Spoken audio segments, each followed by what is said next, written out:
और वो जो प्राइम मिनिस्टर ने और हुकूमत ने वादा किया था, मैं अल्लाह का शुक्र है, अल्लाह का लाख लाख शुक्र है और हमारे प्यारे नबी मोहम्मद मुस्तफ़ा सल्लल्लाहु अलैहि वसल्लम की ख़ास रहमत है।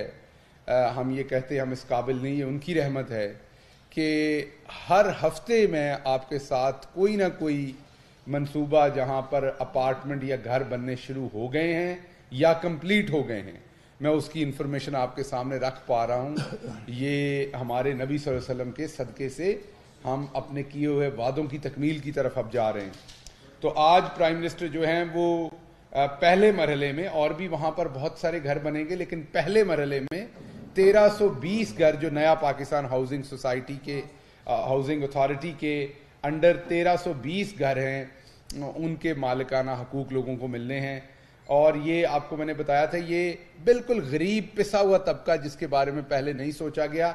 इससे पहले जुनेजो साहब ने सोचा था बिल्कुल, लेकिन वो प्रोजेक्ट फेल हो गया था, चल नहीं सका था। उनकी नीयत तो जाहिर बात है बहुत अच्छी थी, लेकिन सिस्टम्स उस टाइम नहीं बने हुए थे, वो भले मॉर्गेज हो दूसरी चीज़ें, तो वो चल नहीं सका था।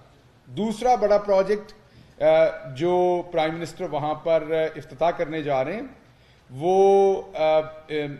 ओपीडी और जो एक टीचिंग हॉस्पिटल है पेशावर के अंदर, उसका ओपीडी और दूसरे तमाम उसके अंदर नए विंग्स ऐड किए जा रहे हैं। उस हॉस्पिटल को ऑलमोस्ट डबल किया जा रहा है उसकी कैपेसिटी को इन टर्म्स ऑफ ओपीडी और दूसरे शोबाजात, ताकि आपको पता है कोविड और दूसरी चीज़ों का प्रेशर भी है, तो बहुत ही state of the art hospital बना है। आपको मैं उसकी तस्वीरें अभी शेयर करता हूं प्रेस कॉन्फ्रेंस के बाद, ताकि आप फाइल कर सकें उन तस्वीरों को और डिटेल्स। और ये जो तीनों प्रोजेक्ट्स हैं, इनकी डिटेल्स मैं आपको अभी दूंगा प्रेस कॉन्फ्रेंस के बाद, उनकी तमाम डिटेल्स। आज मैं चाहता हूं पूरी डिटेल में अबाई साहब बात करें, इसलिए मैं शॉर्ट रख रहा हूं इस बात को। तीसरा जो अहम मनसूबा प्राइम मिनिस्टर आज जिसका इफ्तिताह करने जा रहे हैं पेशावर में, वो मनसूबा है वाइडनिंग जो रोड है चित्राल से शंदूर। ये 153 किलोमीटर की रोड है, ये हमें सीपैक में भी सर्व करेगी। ये बहुत ही स्ट्रेटेजिक इंपॉर्टेंस की ये रोड है। ये 153 किलोमीटर 153 किलोमीटर की रोड है, जो चित्राल शंदूर रोड जिसे हम कहते हैं। और इसी तरीके से रीहैब का प्रोजेक्ट है पेशावर और डेरा आदम खेल का। ये अल्लाह का शुक्र है कि कल ही मेरी मुराद सईद साहब से बात हुई थी, उनकी खुसूसी तवज्जो की वजह से ये प्रोजेक्ट अगले चंद महीनों में ख़त्म हो जाएगा, बिकॉज ये पिछले कई महीने से इस पर काम हो रहा है और इस पर अब जो आखिरी लेयर होती है रोड के ऊपर वो पड़ रही है। और ये हमने तेज़ तरीन काम किया है इस रोड के ऊपर, क्योंकि शहरियों को बहुत तकलीफ थी। तो ये चंद ही महीनों में ये रोड 35 किलोमीटर लंबा रोड था और बहुत ही इंपॉर्टेंट नवीयत का ये भी रोड था, क्योंकि इसकी भी बड़ी स्ट्रेटेजिक इंपॉर्टेंस है। और इसके ऊपर अब आखिरी लेयर जो है वो पड़ रही है और अगले चंद महीने में इंशाल्लाह ये लोग इसको इस्तेमाल कर सकेंगे। तो ये 3 मेजर चीज़ें आज प्राइम मिनिस्टर साहब वहाँ कर रहे हैं। उसके अलावा भी जो हमारे डिफरेंट प्रोग्राम हैं, एहसास के, नया पाकिस्तान हाउसिंग के, रमज़ान के अंदर लंगर खाने और दूसरे, उनका भी जायज़ा वहाँ लिया जाएगा। और सूबाई जो मामलात हैं हमारी गवर्नमेंट के KPK के, उनके भी। अब मैं दावत देता हूँ सदाकत अली अब्बासी साहब को, एक अहम मौजू के ऊपर वो आपसे बात करना चाहते हैं। मौजू आप सबको पता है, कल वो हो चुका, और उस मौजू से, उस हरकत से, उस चीज़ से हमारे पूरे कल्चर पे, हमारे पार्लिमानी कल्चर पे, हमारे मीडिया पे, हमारे बच्चों की तरबियत पे क्या असरात हैं, मेरा ख्याल वो आपको बताने की ज़रूरत नहीं, आपको खुद से पता है। वासी साहब जो हैं वो, उनके बारे में बता दूं बजाय इसके कि उनको खुद बताना पड़े, कि वासी साहब जो है उन्होंने पोठोहार में सबसे ज़्यादा वोट लिए हैं अभी तक अपने इस हल्के में। इस हल्के की तारीख में इतना वोट किसी को नहीं मिला। और अब्बासी साहब पेशे के एतबार से एक उस्ताद है, मैं और ये एक चीज़ हमारे में कॉमन है, ये और मैं एक ही जगह पे पढ़ाते भी रहे हैं, और ये पेशे के एतबार से एक उस्ताद है। और इसलिए भी इनको दुख ज़्यादा है क्योंकि ये ज़ाती तौर पर बच्चों की तालीम व तरबियत पे, सोसाइटी के बच्चों की तालीम व तरबियत के ऊपर बहुत इनकी गहरी नज़र है। तो ऐसा प्लीज़। बहुत शुक्रिया जी। जैसे कि शहबाज साहब ने बताया कि कल जो वाक़या हुआ पार्लियामान में, साबिक वज़ीर आज़म शाहिद खाकान साहब ने जो वहाँ पे बगैर किसी बड़े मेजर इशू के स्पीकर साहब उनको बुला रहे थे कि आप बात करें, माइक पे बात करें, फ्लोर पे बात करें, जो उन्होंने स्पीकर के सामने जाके, स्पीकर साहब के सामने जाके जो उनको मारने की और जूता मारने की जो बात की, कल से सोशल मीडिया पे खित्ता कौसार और खित्ता पोठहार के लोगों पे बहुत सारी बात आई, क्योंकि वो अपने आप को पहाड़ का बेटा कहते हैं और इस तरह की अदम बर्दाश्त वाली जो बात है, तो मैं खित्ता पोठहार और कौसार की तरफ से, जैसे शहबाज साहब ने बताया कि इस पूरी बेल्ट में सबसे ज़्यादा वोट मुझे पड़ा और तारीख में इतना किसी को वोट नहीं पड़ा, तो उनकी तरफ से जो उन सब की दिल आज़ारी हुई है इस सारे वाक़े से, उस हवाले से मैं रिस्पांस लेने आया हूँ।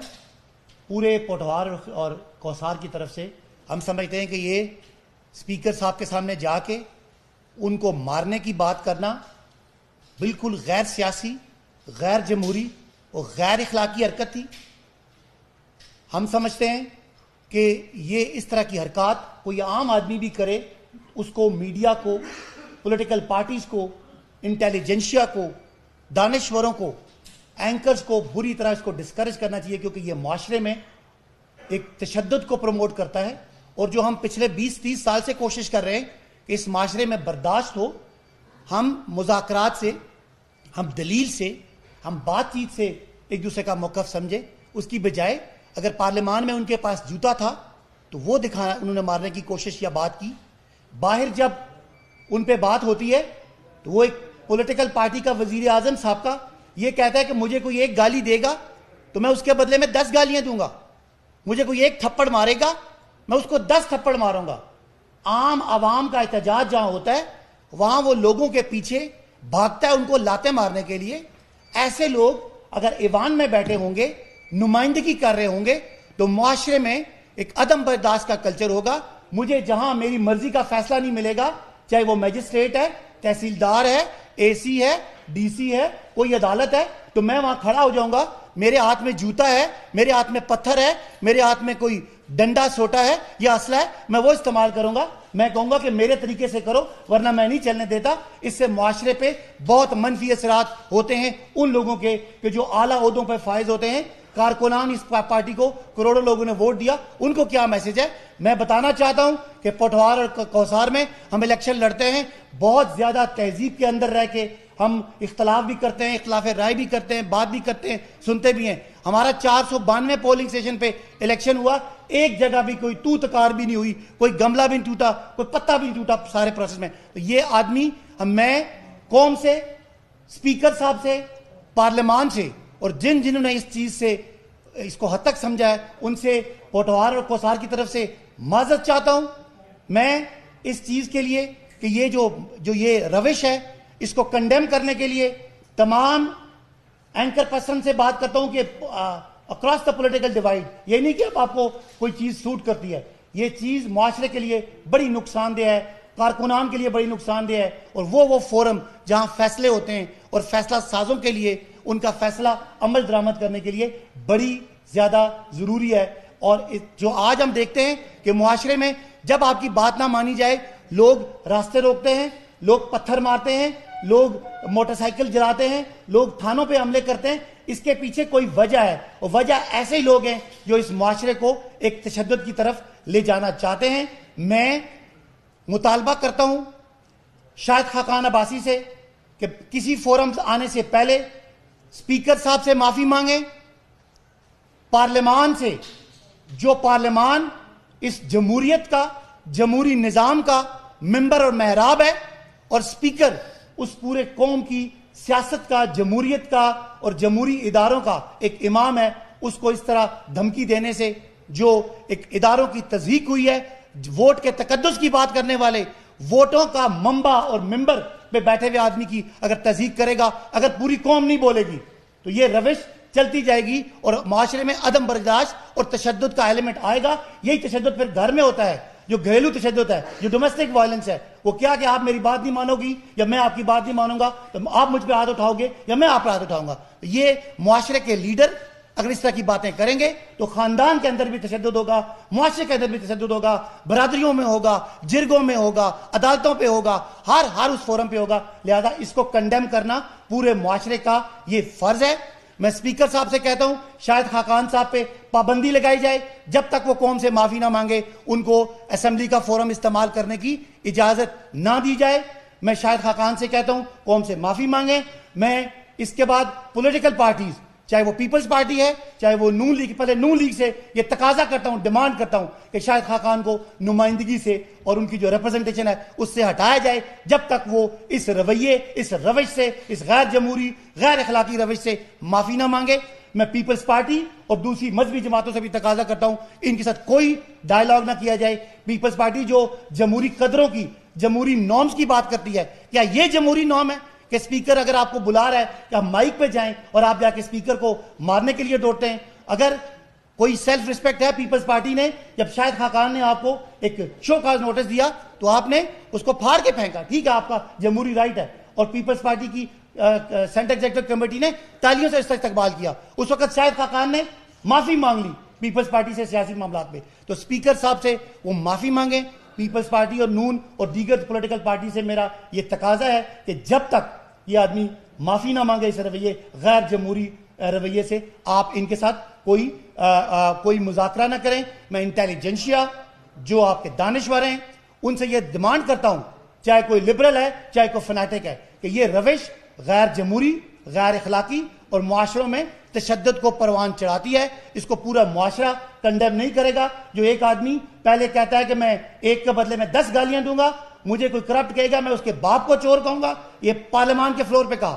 कारकुनों के पीछे वो भागता लाते मारने के लिए, और आखिर में असेंबली के स्पीकर को, जिसका इस्तकाक है, स्पीकर का ये राइट है कि कौन पहले बोलेगा कौन बाद में बोलेगा, उसके उस राइट पे सामने जाके बदमाशी करके, गुंडागर्दी करके, मोला जट बन के आप मुआशरे के उन बच्चों के लिए बड़ा मनफी पैगाम दे रहे हैं, जिससे मुआशरा एक जो है वो अदम बर्दाश्त और तशद्दुद की तरफ जाता है। तो मैं ये दोबारा मुतालबा करता हूं स्पीकर साहब से पाबंदी लगाएं, शाहिद खाकान से माफी मांगे, मुस्लिम लीग नून, जब तक मुस्लिम लीग नून की जमात भी माफी मांगे कौम से, और दीगर पॉलिटिकल पार्टीज इनको अपने उस फोरम पे अपने साथ तब तक ना बैठाएं जब तक ये गैर जमहूरी और गैर अखलाकी और ये वायलेंस प्रमोट करने वाली इस रविश से वो माफी ना मांगे। शुक्रिया।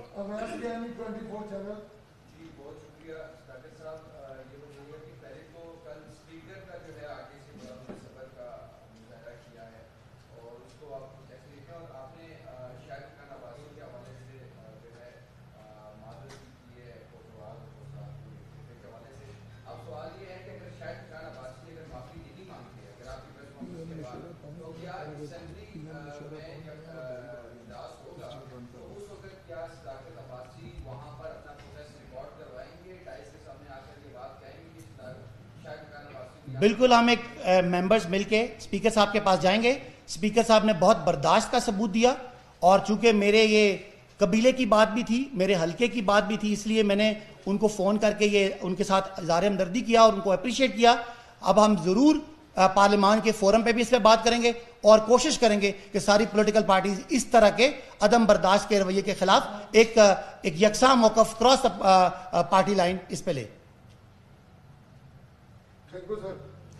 बहुत शुक्रिया।